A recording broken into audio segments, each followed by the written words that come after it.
Bravo et merci pour ce discours, Benjamin. Monsieur le ministre de l'Agriculture, de la Souveraineté alimentaire, Madame la ministre déléguée à l'Agriculture et à la Souveraineté alimentaire, Monsieur le préfet, Mesdames et Messieurs les parlementaires, Mesdames et Messieurs les élus, Monsieur le président de la FNSEA, cher Arnaud, Monsieur le président des chambres d'agriculture de France, cher Sébastien, chers partenaires, chers JA, chers amis. Vous me permettrez de démarrer en adressant un premier message aux JA. Tout simplement, merci. Merci à vous pour la confiance que vous avez placée en moi en me confiant la présidence de notre belle organisation. Sachez que je me battrai sans relâche pour vous accompagner, pour traverser les crises, pour construire des projets d'avenir, pour porter le progrès, tout simplement pour assurer de beaux jours à l'agriculture française, sa jeunesse et nos territoires. Vous pouvez compter sur moi. Je prends la mesure de la tâche que vous me confiez. Je félicite également Quentin, élu au poste de secrétaire général, le bureau ainsi que tous les administrateurs nouvellement élus avec qui je me réjouis du mandat à venir. Je sais que je pourrai compter sur vous tous. Je tiens à mon tour à remercier les JA de la Vienne. Bravo pour l'organisation de ce congrès national dans un lieu magnifique. Benjamin, Mathieu et toute l'équipe d'élus et de collaborateurs, bravo à vous, à tous les membres du comité d'organisation et à tous les bénévoles. Vous pouvez les applaudir.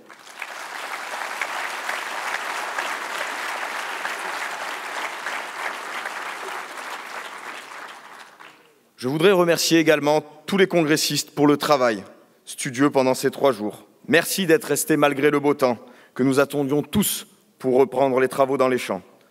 Un congrès JA, c'est un moment important et sans vous, ça ne fonctionne pas. Tout comme sans tout notre réseau, les cantons, les départements, les régions, le syndicat JA ne fonctionnent pas. C'est pour cela que nous avons à cœur de valoriser notre action jusque dans les cours de ferme, de revoir nos méthodes de communication, de proposer une nouvelle offre syndicale et de faire comprendre aux jeunes le sens de l'engagement que nous incarnons. C'est ça le projet JA 2026 que nous mènerons pendant ce mandat. Permettez-moi aussi de remercier l'ensemble de nos invités pour leur présence aujourd'hui. Un congrès JA, c'est aussi un moment de partage et nous sommes heureux de cette nouvelle formule qui nous permettait de vous accueillir dès hier soir pour notre soirée de gala. Et enfin, avant d'aller plus loin, je tiens une dernière fois à remercier l'ensemble des élus nationaux sortants, avec qui j'ai eu le privilège de travailler ces 2 dernières années. Elles ont été compliquées, surtout ces derniers mois, vous pouvez vous en douter. On ne nous a rien épargné, mais je crois que nous avons fait de notre mieux. Ce n'est pas parfait, mais convaincu de notre action. Parce que oui, je crois que le résultat est au rendez-vous. Il faut le dire, et j'aurai ici un mot tout particulier pour Arnaud. Tu as décidé de ne pas poursuivre à la présidence de Jeunes Agriculteurs. Sache que ton engagement, toutes ces années, ont fait grandir le syndicat. Ça a été une fierté et un plaisir sans limite d'être ton secrétaire général. Merci pour tout ce que tu as donné, particulièrement pendant les mobilisations. Si on en est là aujourd'hui, c'est en grande partie grâce à toi. Tu peux être fier de tout ce que tu as accompli à la présidence de JA. Vous pouvez l'applaudir une dernière fois.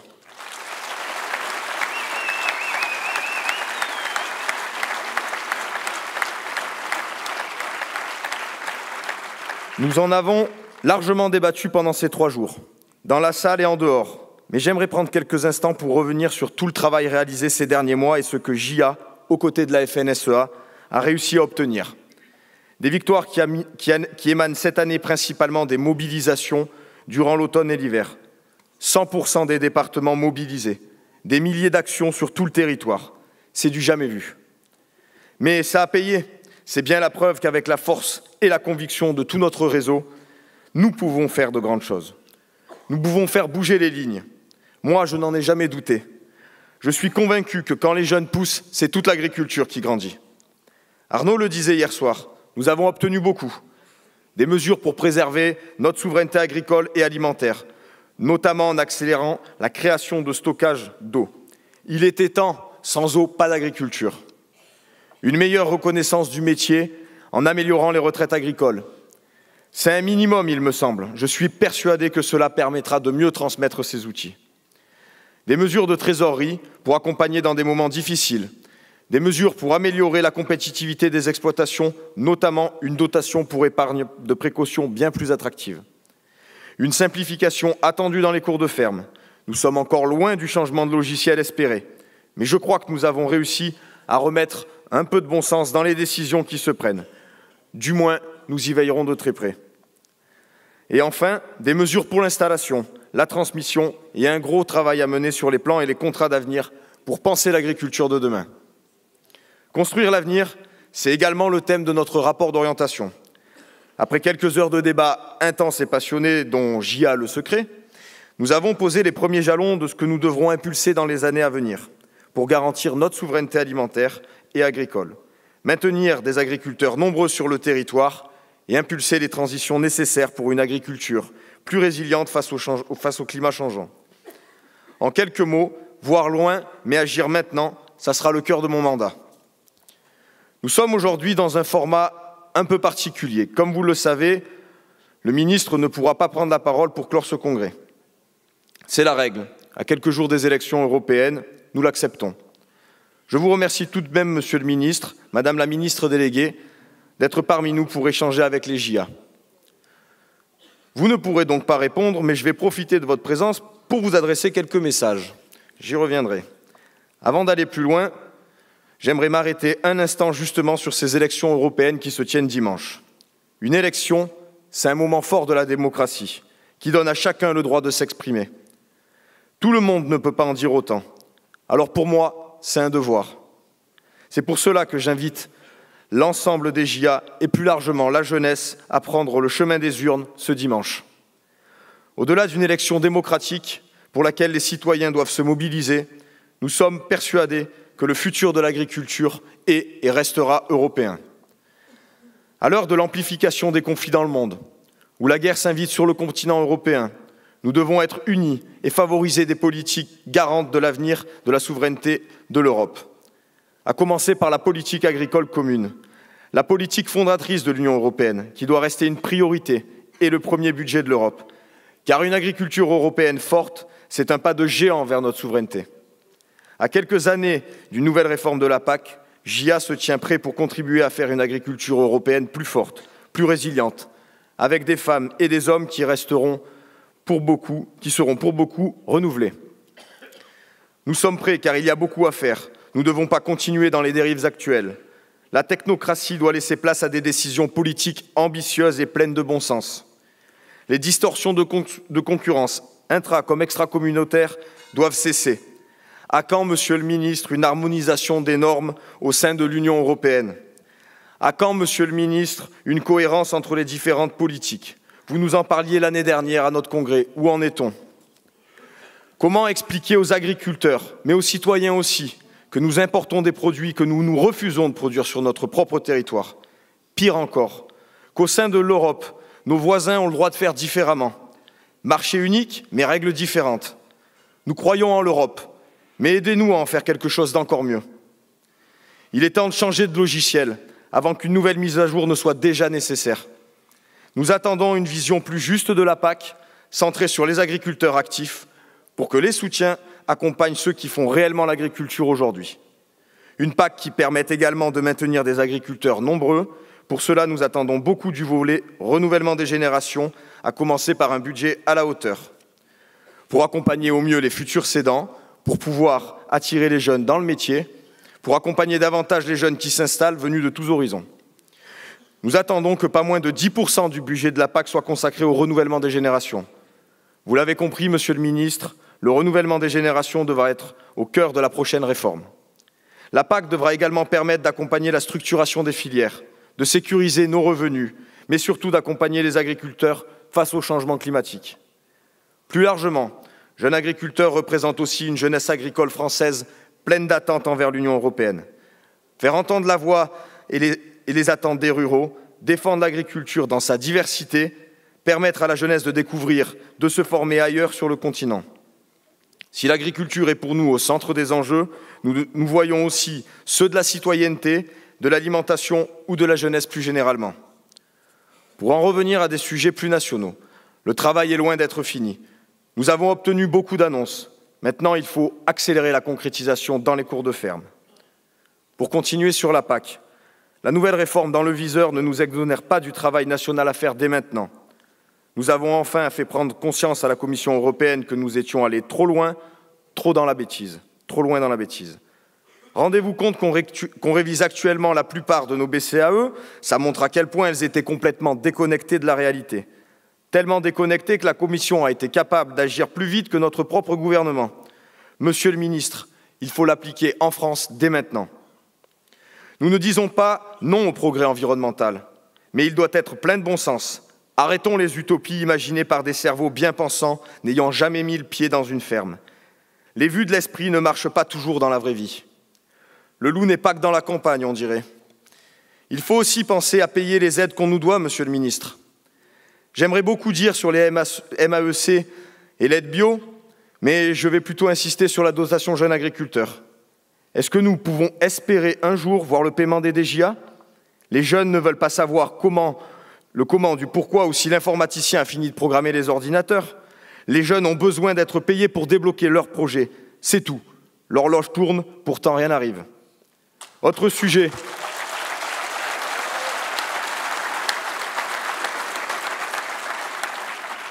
Autre sujet. Essayez d'expliquer à un jeune qu'il n'a pas le droit de toucher son aide d'installation parce qu'un autre jeune s'était installé dans le GAEC il y a 10 ans. On marche sur la tête, c'est à contresens d'une politique d'installation ambitieuse, c'est de la pure bureaucratie. Concernant la loi pour le renouvellement des générations, car oui, c'est avant tout une loi pour le renouvellement des générations. Elle ne réglera pas tous les problèmes de l'agriculture, elle ne révolutionnera pas le secteur, elle ne vient pas non plus conclure les mobilisations. Donc nous tenons à ces termes-là, et ça lui donne d'autant plus de poids. Voilà maintenant plus de 2 ans que nous y travaillons et nous n'avons jamais été aussi proches du but. Elle vient enfin d'être lue et adoptée en séance plénière à l'Assemblée nationale. Même s'il reste encore quelques points de désaccord, nous sommes satisfaits du résultat et nous ne pouvons que souhaiter que le Sénat ne remette pas tout à plat. L'équilibre trouvé est le bon, il faut le dire. Je vais juste m'arrêter sur 2 points en particulier. Le premier, pour un accompagnement de la formation des porteurs de projets. Nous attendons du Sénat qu'il permette à Vivea d'abonder les comptes personnels de formation pour les porteurs de projets. Le deuxième concerne les services de remplacement. Je veux réaffirmer ici tout le soutien de JA aux services de remplacement. Dans le service rendu aux agriculteurs depuis leur création, il y a plus de 50 ans. Les services de remplacement contribuent à la qualité de vie des agriculteurs et permettent notre engagement à tous. Cet outil créé sous l'impulsion de JA doit être reconnu à son niveau. Monsieur le ministre, nous attendons beaucoup du travail que la LOA propose de lancer. Il reste beaucoup à faire, mais sachez que nous serons très ambitieux. Nous comptons sur vous, monsieur le ministre, pour que tout soit bouclé d'ici l'été. Ça comprend aussi les mesures attendues pour vraiment inciter la transmission à des jeunes. J'aimerais quand même rappeler tout le chemin que nous avons fait pour en arriver là. C'est dans une salle comme celle-ci, il y a 4 ans maintenant, que nous avons passé quelques heures de débat pour inventer un nouveau dispositif d'accompagnement à l'installation et à la transmission. La volonté de créer un guichet unique qui porte aujourd'hui le nom de France Service Agriculture, pour accompagner au mieux tous les porteurs de projets aboutis ou émergents, en créant une offre de services plurielle, capable de répondre à chaque besoin. Nous y sommes. Une fois de plus, c'est la force du travail que nous menons en réseau qui a payé. Si ça avance bien sur le renouvellement des générations en agriculture, nous avons sérieusement besoin d'accélérer sur d'autres sujets. Sur le revenu, évidemment, qui était au cœur de nos mobilisations, le compte n'y est pas. 7 ans après le lancement des EGA, il y a encore des trous dans la raquette.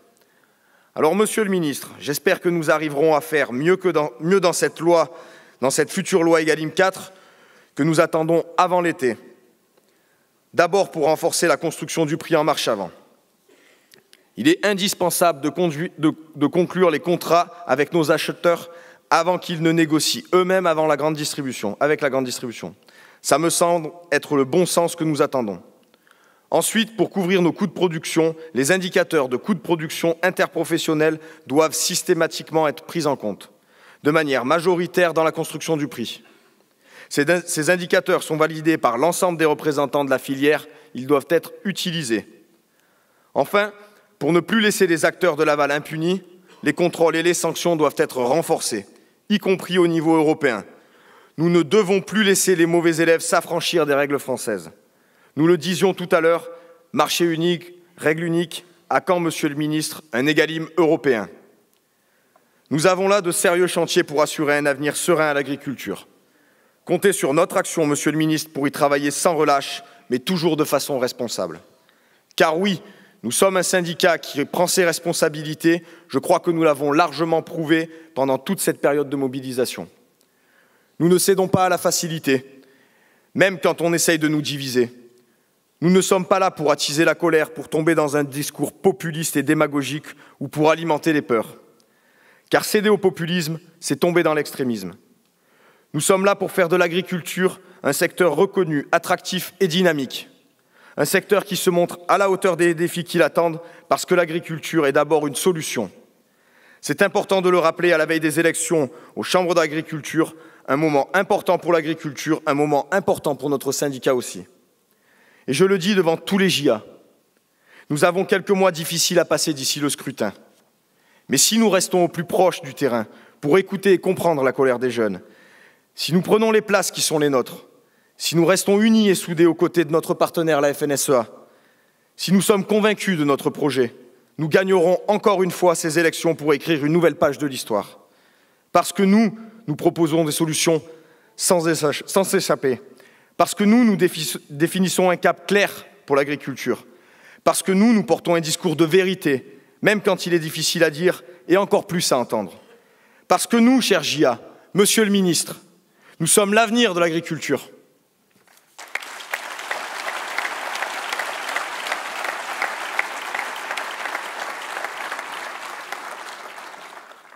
Ce congrès est maintenant terminé. Merci à toutes et tous. Merci encore pour les travaux que les jeunes agriculteurs ont menés. Je vous demanderai de sortir de la salle en prenant vos effets personnels. Merci encore aux équipes de la Vienne pour avoir mené un congrès rondement mené, bien préparé. Merci aux équipes de collaborateurs aussi d'avoir préparé ça. Ça montre votre professionnalisme et ça nous rassure. Merci.